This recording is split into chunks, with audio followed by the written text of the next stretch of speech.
Hello hello, good morning, नमस्ते, जय माता दी। मैं प्रियंका आप सभी का स्वागत करती हूँ आपके अपने यूट्यूब चैनल में।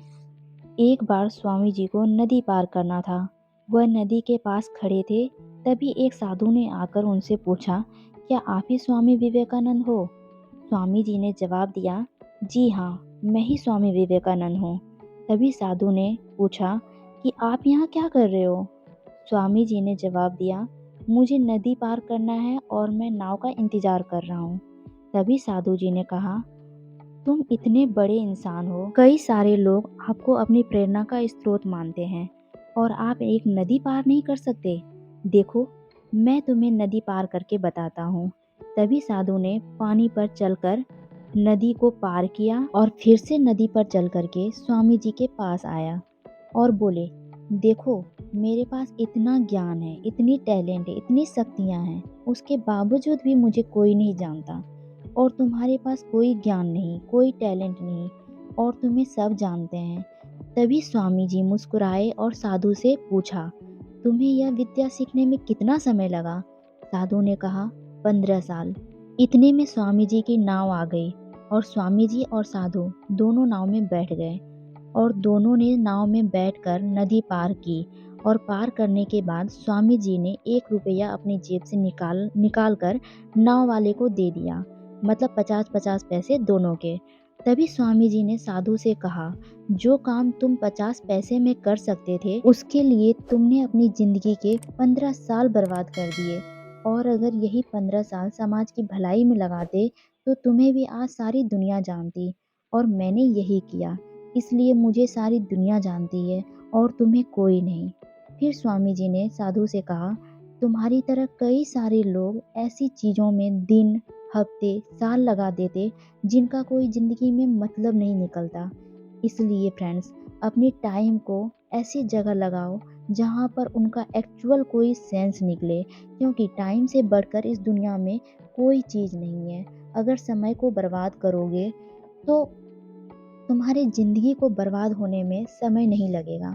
इसलिए फ्रेंड्स, अपने समय को अपने लक्ष्य को पाने में लगाओ, उसके लिए कड़ी से कड़ी मेहनत करो। मेरे पापा कहा करते थे, जब थे तब, बट अभी तो वो हमारे बीच नहीं रहे, लेकिन उनकी कुछ बातें हम लोगों को, हम चारों भाई-बहन को बहुत मोटिवेट करते हैं कि अभी के 10 साल मेहनत करोगे तो आगे के 90 साल आसान हो जाएँगे। आगे के 90 साल तुम आसानी से गुज़ार सकते हो। इसलिए फ्रेंड्स, हमेशा अपने लक्ष्य पे ध्यान दीजिए और उनके लिए कड़ी से कड़ी मेहनत कीजिए। अपने समय को बर्बाद मत कीजिए। तो चलिए, इसी पॉजिटिव थॉट के साथ हम अपने ब्लॉग में आगे बढ़ते हैं। कैसे हैं आप सब? आई होप आप लोग बहुत अच्छे होंगे, स्वस्थ होंगे, मस्त होंगे, खुश होंगे और अपनी लाइफ में पॉजिटिव थॉट, नई उमंग और जोश के साथ आगे बढ़ रहे होंगे। तो देखिए, मेरे दिन की शुरुआत हो चुकी है और मतलब आलू के पराठे के साथ। मतलब मैं आलू के पराठे आज बना रही हूँ नाश्ते में। और मम्मी के लिए बना रही हूँ पनीर के पराठे, क्योंकि मम्मी आलू खाती नहीं है और मम्मी को शुगर है तो आलू मना है उनको। तो हम सब अपने लिए आलू के पराठे बनाएंगे और मम्मी के लिए पनीर के पराठे बनाएंगे। तो यहाँ पे देखिए, मैं आई थी यहाँ पे वो तोड़ने के लिए, क्या कहते हैं, लहसुन का पत्ता ये। और देखिए, अभी कितना ज़्यादा मौसम ख़राब है, यहाँ पे धूप निकलने का नाम नहीं ले रहा है और कपड़े तो हम लोगों के सूख नहीं रहे हैं फ्रेंड्स। और मम्मी यहाँ पे पूजा के लिए सारे फूल वगैरह तोड़ रहे थे और मैं लग गई हूँ किचन में। और यहाँ पे देखिए, मैंने पहले टमाटर की चटनी बनाई मीठी वाली और उसके बाद मैंने आलू भी बॉईल कर लिया था और उसके बाद मैं ये तैयारी कर रही हूँ आलू में जो सारे मसाले वगैरह मिला के जो बनाते हैं वो। यहाँ पे मैंने प्याज काट लिया था बारीक-बारीक और उसी में लहसुन के पत्ते डाल दिए थे और सारे मसाले में मैंने ज़्यादा मसाला नहीं डाला था, लेकिन कुछ-कुछ मसाले होते हैं जो कि हमें ऐड करना होता है और मैंने इसमें मटर भी डाले थे और मटर को अच्छे से भूनना है। प्याज को लाल नहीं करना है और मटर को डाल देना है। तो मटर और प्याज दोनों एक साथ ही पकेंगे और उसमें नमक डाल देने पे मटर जल्दी पक जाते हैं। और मसाले में मैंने यहाँ पे गरम मसाला, मिर्ची पाउडर और जीरा पाउडर ही डाला है और ज़्यादा मसाला नहीं डाला है, क्योंकि ज़्यादा मसाला डालने पे ये आलू के पराठे अच्छे नहीं लगते हैं।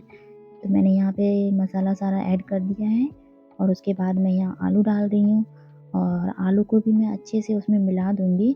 और इससे पहले मैंने जो मटर था उसको मैंने मैश कर लिया था। तो उससे क्या है ना, मटर हम जब बेलते हैं पूड़ी तो उसमें वो खड़ा नहीं होता है, तो अच्छे से बेला जाता है। तो यहाँ पे मेरे ये सारे मटर हो गए हैं और मैं साथ में यहाँ पे पनीर भी तैयार कर लेती हूँ, ताकि जब बनाना स्टार्ट करूँ तो फटाफट मैं बना सकूँ। तो इसमें मैंने ज़्यादा कुछ नहीं डाला है, अजवाइन, धनिया पत्ता, प्याज, हरी मिर्च, अदरक लहसुन का पेस्ट, बस। अदरक लहसुन का पेस्ट नहीं किया था, इसको कद्दूकस करके डाला था। तो ये हो गए मम्मी के लिए। और यहाँ पे मैं आलू के पराठे के लिए, मैंने यहाँ पे परी के पापा को जाना था ना, तो हमारे क्या होता है जब भी पराठा वगैरह बनता है ना, तो जो खाते हैं, जब खाते हैं तब ही बनाती हूँ। नहीं तो फिर पराठे ठंडे हो जाते हैं तो किसी का खाने का मन नहीं करता है। ऊपर से इतनी ठंड है कि पूछो ही मत। इसीलिए। और फ्रेंड्स, कई लोगों को शिकायत होती है कि आज सर्दी के मौसम में समय कब निकल जाता है पता ही नहीं चलता है। कब काम करते-करते ही सुबह से शाम हो जाती है, कुछ भी पता नहीं चलता है। और समय, और ऊपर से दिन भी इतना छोटा करता है। तो इसीलिए फ्रेंड्स, सबको इस बात की शिकायत रहती है ना? तो यहाँ पे अब समय से क्या शिकायत करना, यहाँ पे खुद के अंदर ही ये होगा, थोड़ा-सा परिवर्तन लाना होगा कि हमें जल्दी उठना है और जल्दी उठ के जो डेली रूटीन का जो काम होता है वो पूरा करना है हमें। तो इसीलिए हमें अपने काम पे ध्यान देना है इस तरह से कि मतलब अपना काम भी हो जाए और रेस्ट करने के लिए टाइम भी मिल जाए, है ना?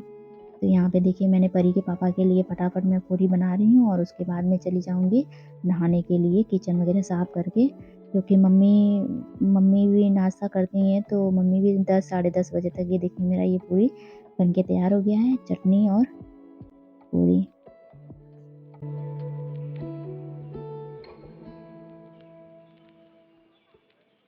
और यहाँ पे मैंने एक्स्ट्रा 2 पूरी बनाई थी क्योंकि परी सो रही थी, तो मैंने कहा मम्मी जी को कि मम्मी 2 पूरी मैं एक्स्ट्रा बना देती हूँ।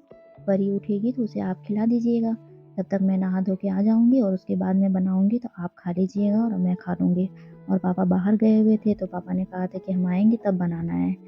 तो बस मैं यहाँ पे अब बर्तन धो रही हूँ और बर्तन धोने के बाद मैं झाड़ू लगा लूँगी किचन में। बाकी तो सुबह ही झाड़ू लगा लेती हूँ, फिर उसके बाद पोछा लगाना होता है और उसके बाद मैं नहाने चली जाऊँगी। और आज क्या मम्मी 2-3 दिन मम्मी पूजा नहीं करेंगी, तो वो पूजा का काम भी मुझे ही करना है। तो थोड़ा टाइम मुझे बहुत कम मिल पाता है क्योंकि कोई एक्सपायर हो रखा है, तो मम्मी का थोड़ा-सा वो चल रहा है, मतलब कहते हैं ना पूजा नहीं करना होता है, तो इसीलिए मम्मी वो नहीं करेंगी, बाकी मैं कर रही हूँ। तो यहाँ पे देखिए मैं नहा धो के आ गई हूँ और मम्मी के लिए पराठा बनाने के लिए और अपने लिए बनाने के लिए। तो मैंने यहाँ पे आलू के पराठे अपने लिए बनाए और पनीर के पराठे मम्मी जी के लिए बनाए। और मुझे इतनी तेज़ भूख लग रही थी ना फ्रेंड्स कि क्या बताऊँ। मैंने फटाफट से पराठे बनाए यहाँ पे और मैं चली गई थी खाने के लिए। मैंने कहा मम्मी अब आप खा लीजिए, मैं भी खा लेती हूँ और पापा आएँगे उसके बाद मैं बनाऊँगी पापा के लिए।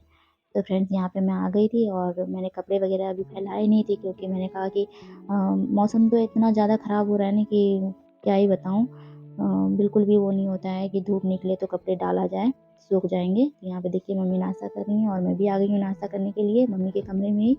हम लोग क्या यहाँ टीवी देखते-देखते नाश्ता कर लेते हैं। तो यहाँ पे मैं आ गई हूँ और इसके बाद मुझे कपड़े फैलाने हैं।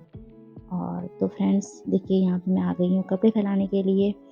तो फ्रेंड्स, आज का ब्लॉग को मैं यहीं रखती हूँ और अगर वीडियो पसंद आते हैं तो प्लीज़ मेरे चैनल को सब्सक्राइब कीजिएगा, लाइक कीजिएगा और कमेंट कीजिएगा। आपका एक कमेंट मुझे ना बहुत ज़्यादा मोटिवेट करता है, एक सब्सक्राइब आपका बहुत ज़्यादा मोटिवेट करता है मुझे। तो अगर पसंद आते हैं तो प्लीज़ मुझे मोटिवेट कीजिए और मेरे चैनल को सब्सक्राइब कीजिए फ्रेंड्स, है ना?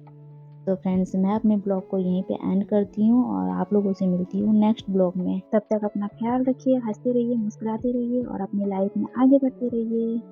टाटा।